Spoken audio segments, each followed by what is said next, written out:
Do a quick video. Uh, Probably nobody can figure out what the hell it's supposed to look like. It's supposed to look something like this, but mine's going to be drivable on the road. So redoing this driver's fender, this is the first one I ever did, and I didn't use this steel, and it's really hard to get a perfect surface without something to rest the sandpaper and that on. So I redid and did with this steel, just like the passenger side. So that's the fender on there, and there's my fender, and there's the other one. And this down here, this is gonna need cut off. It's way too low. You can see the ground like here, cut off here. And then a spoiler is gonna be attached to this side all the way across. And you're gonna be able to see down in here, the ground, just like the real car. I keep saying real car. Is it really a real car? But you can see the opening underneath. So mine's gonna have the same thing. So there's the spoiler attaching to that lower part there and across. So you have to cut this off. It's just all roughed in. The problem, this car looks really good because it's slammed down, but you couldn't drive this thing out of a parking lot. I guess the rear is okay because when it compresses, the top of the tire will go in, so it won't hit that. So I try to make mine as close as possible. I made like 2 fingers, a little bit less. But I'd like for somebody to give me their feedback on the rears of their car. What's the lowest they made it, and does it rub? There's nothing in here to really rub. Mine's pretty flat on there. I made it like that so good, but I'm wondering if anybody has it. Is that too low when I hit bumps and stuff? I hope not. I guess it's coilover. I changed it to German suspension, adjustable coilover, so I could raise it up. The front's a little bit higher because when you're like pulling in shopping centers and that, and you're, incline to decline, whatever the dip, and you're turning the wheel, that's all you need to do is have it grab on the fender and tear it off. So I don't know how that's gonna look.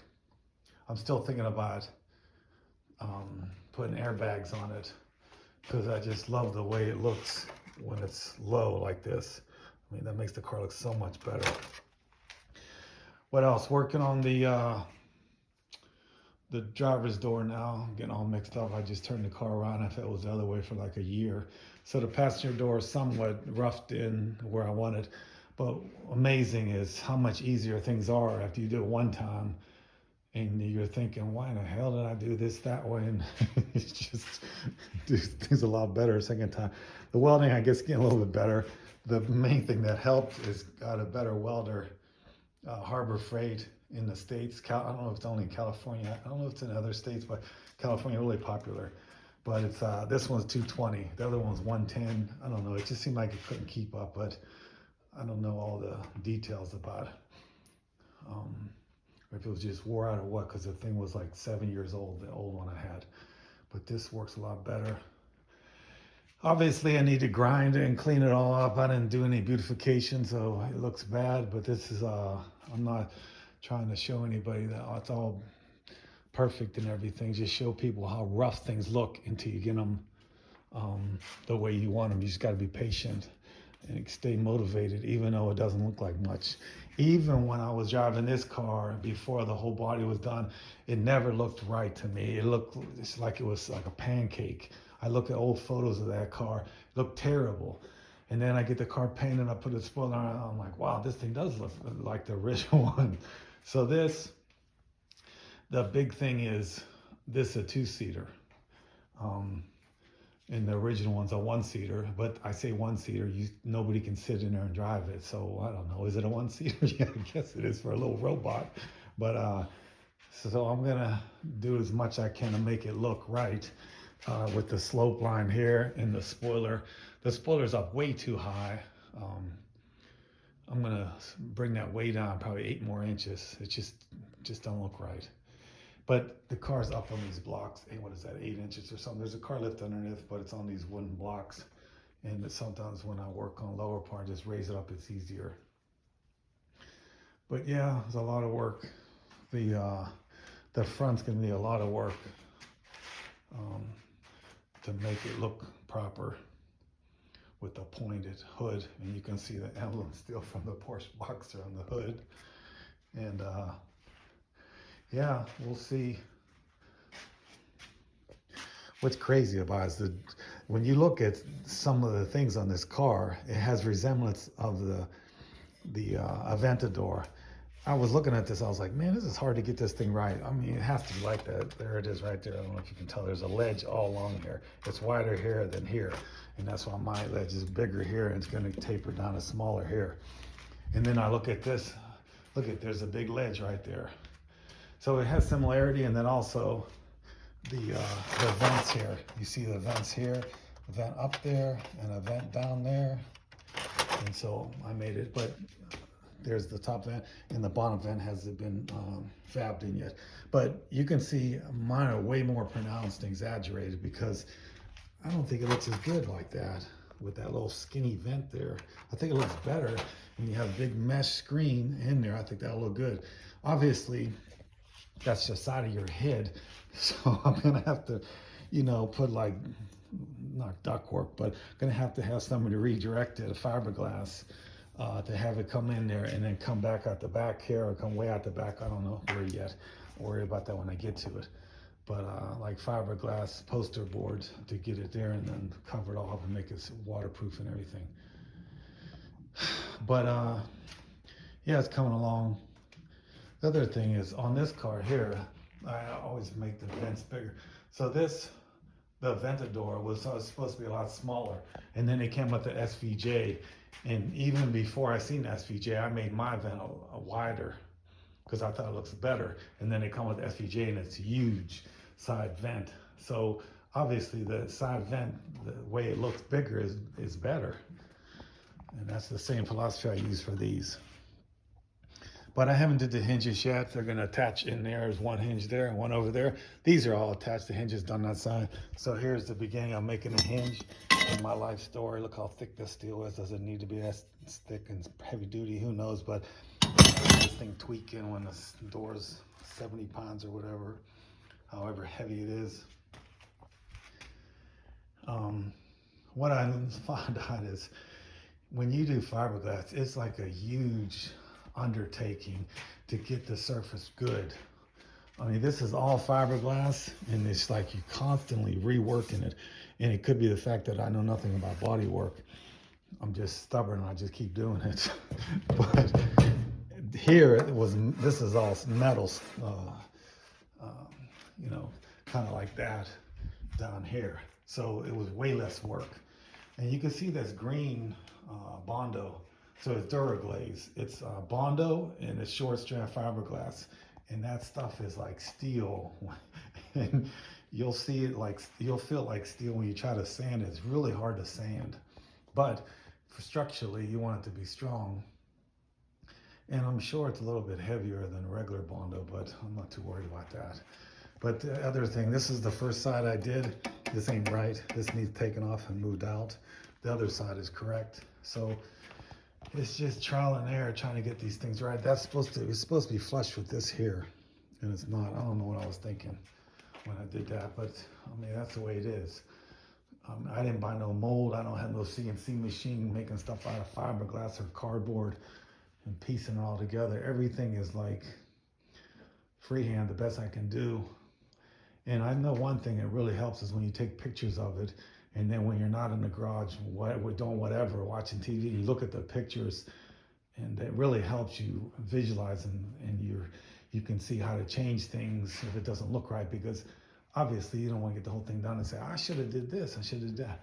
But the one big thing I changed was this angle. You can see that angle is really sharp, if that's the right way to say it. And here was the original.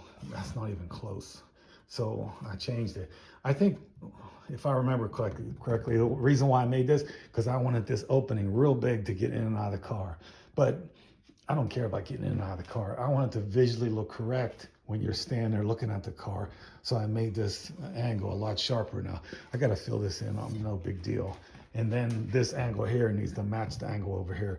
This is probably too big, so I'm going to have to probably cut this back, but whatever, it'll look right when it's done. And my life story again. Heavy duty steel. Do I need this kind of steel? I used it everywhere in the car. The same steel bar, and it's really hard to work with. So I cut like little slots in it, like kind of like a triangle piece, and then you bend it. And this piece is supposed to be really flat like that on top. And you can see here's another piece. The triangle is a little bit bigger. So I'll just fill that in with that Duraglaze. It'll be like steel. You won't even see it. But those are the wheels. And I don't know, maybe you guys have better luck than I do. Every time I buy wheels, it's like a big fiasco. It's a nightmare.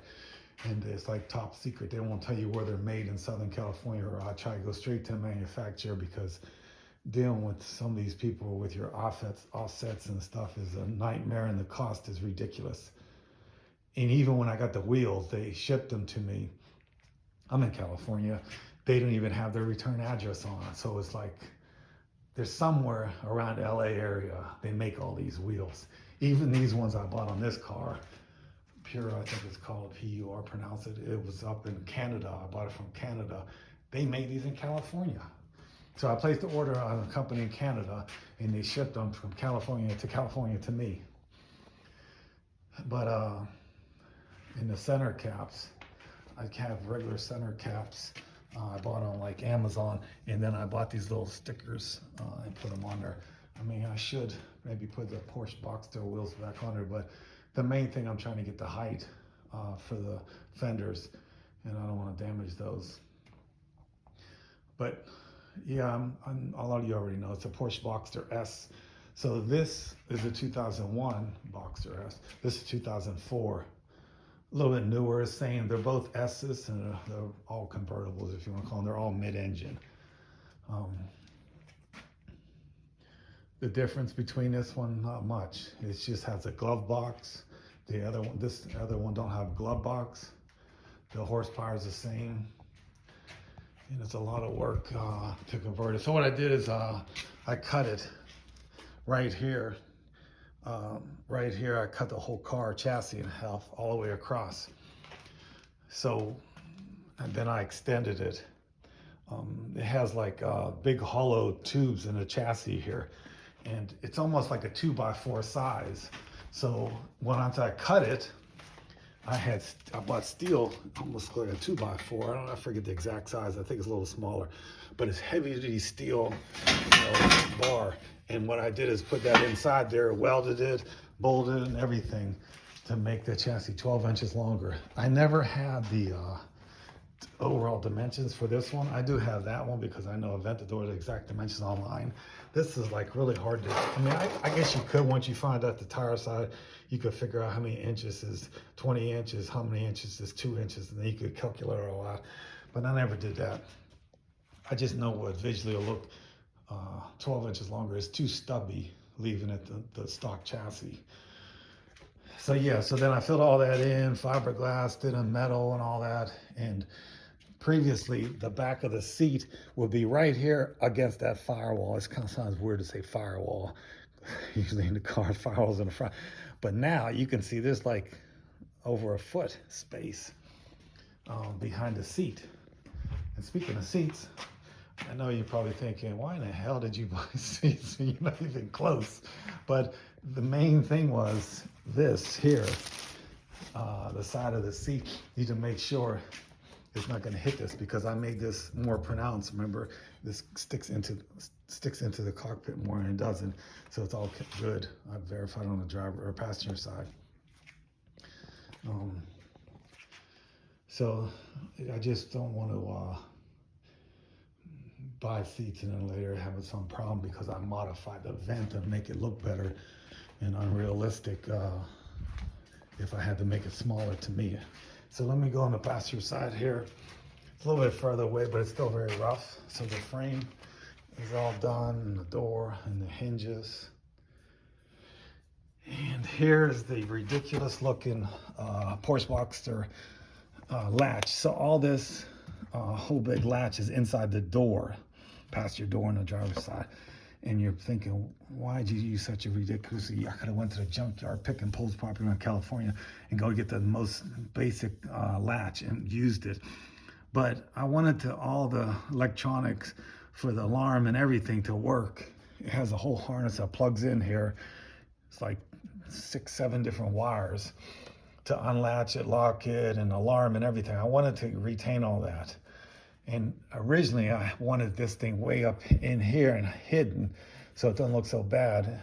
But on a gull wing door, the door comes down at an angle and it wouldn't work right going into the latch mechanism. So I had to put it here so it could come straight in, flat in there like that.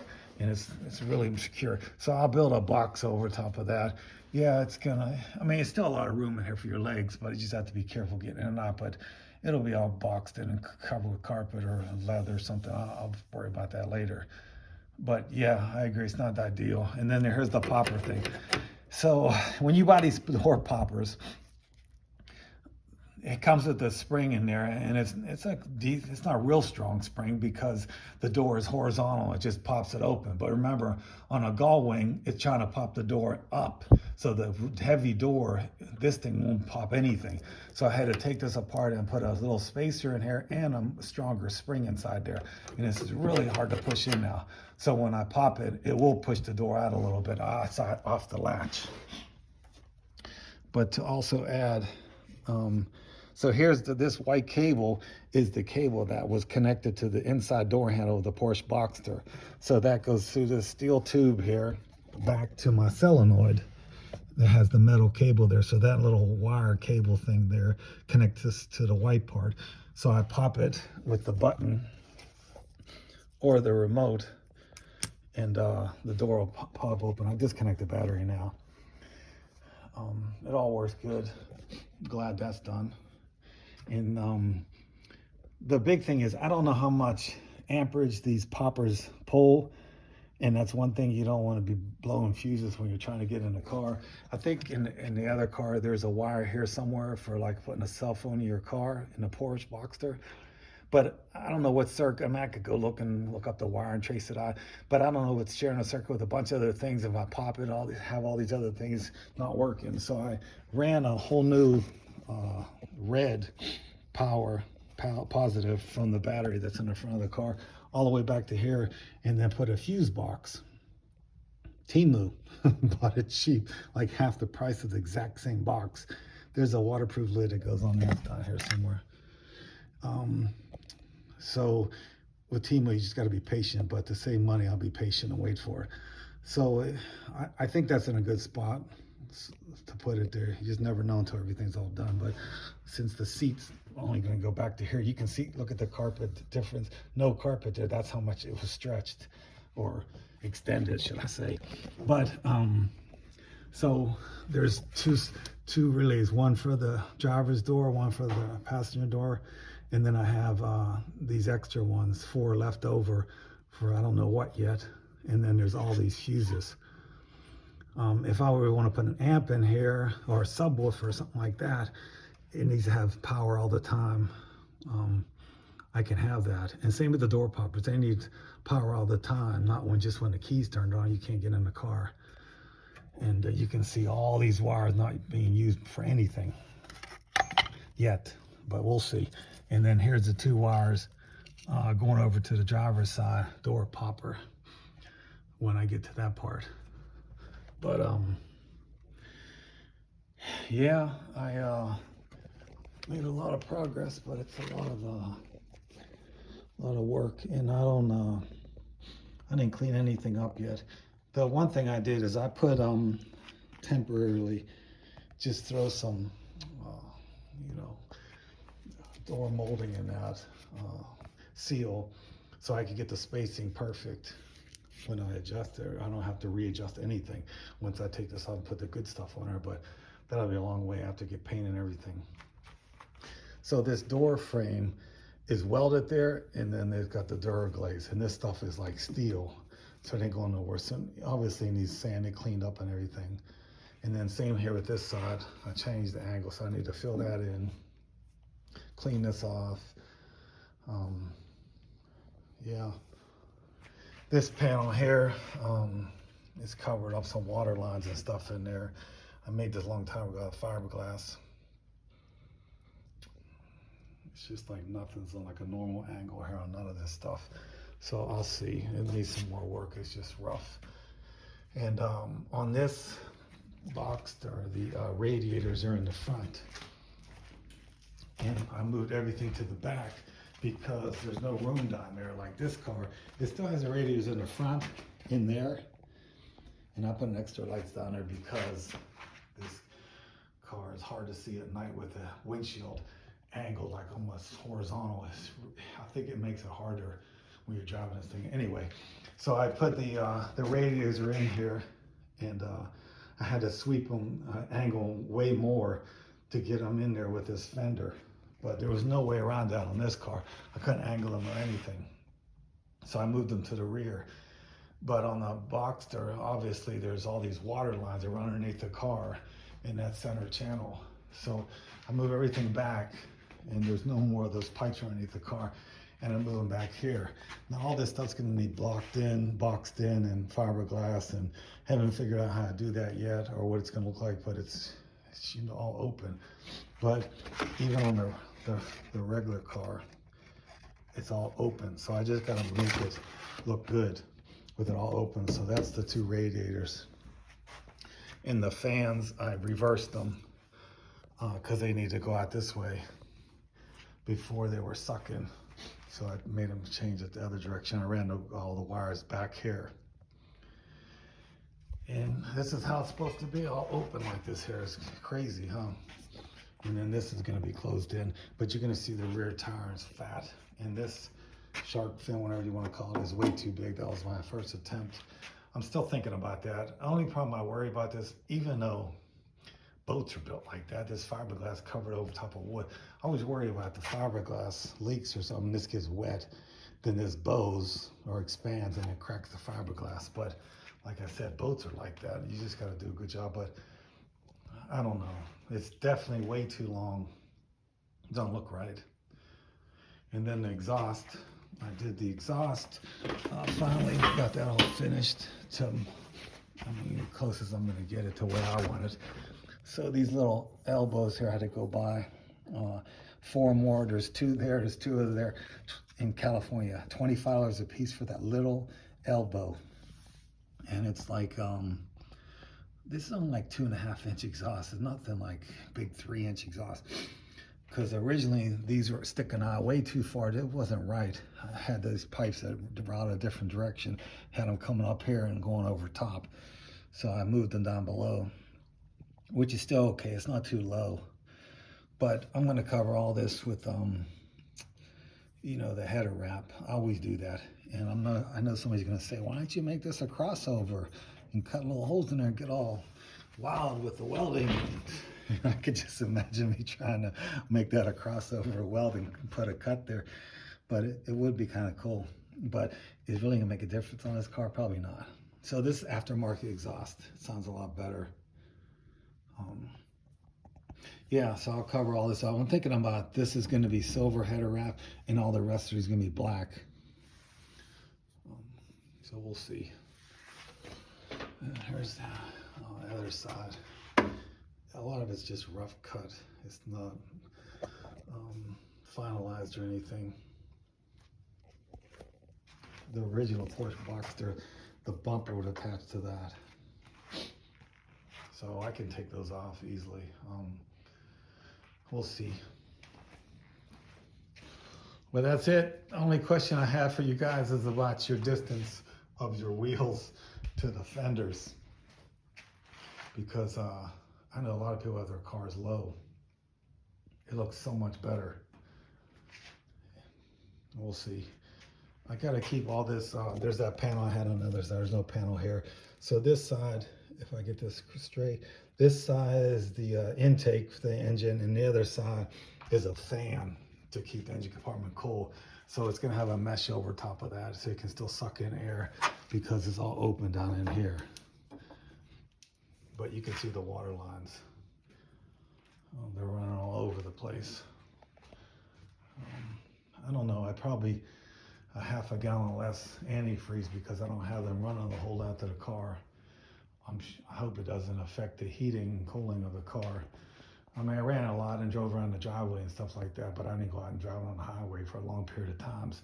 I'm just thinking everything should be okay. It needs a lot more work on the side here. My plan is to, winter time's coming up, if you want us to call winter time California, mainly it's rain. But I want to get this to a point where it needs sanded, and I'm going to put it outside in this carport and just sand it. And the only thing I need to make sure I do as much body work I can in the garage, because I think it's too cold out there for the body work. Mainly the sanding, and it's like a really dusty doing inside here. But oh, here's the header wrap I was talking about. So the black for the pipes, and then the silver probably for the muffler part. But it's coming along. I hope it looks close to this. It needs a lot more on the real car. I keep saying real car, but is it a real car? This doesn't open here. This part opens. Mine, this opens, gull wing. I mean, I probably could have made it a lot easier not making a gull wing. The other thing is I'm going to have to attach this thing to the door, because the door swings out, it's going to hit this. I mean, it won't look bad.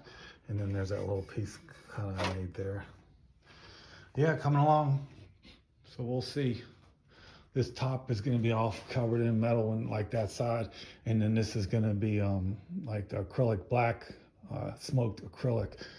So you ain't gonna really see this bar that much. From the inside you will, but I'll fix it all, make it look better. Trying to keep the interior in a decent condition. I'm trying to trash it with all the welding. And these welding blankets, believe it or not, they seem like they catch on fire. I thought they were not supposed to catch on fire, but they will smolder with all my sparks flying everywhere. But yeah, I think that's it. Thanks for watching.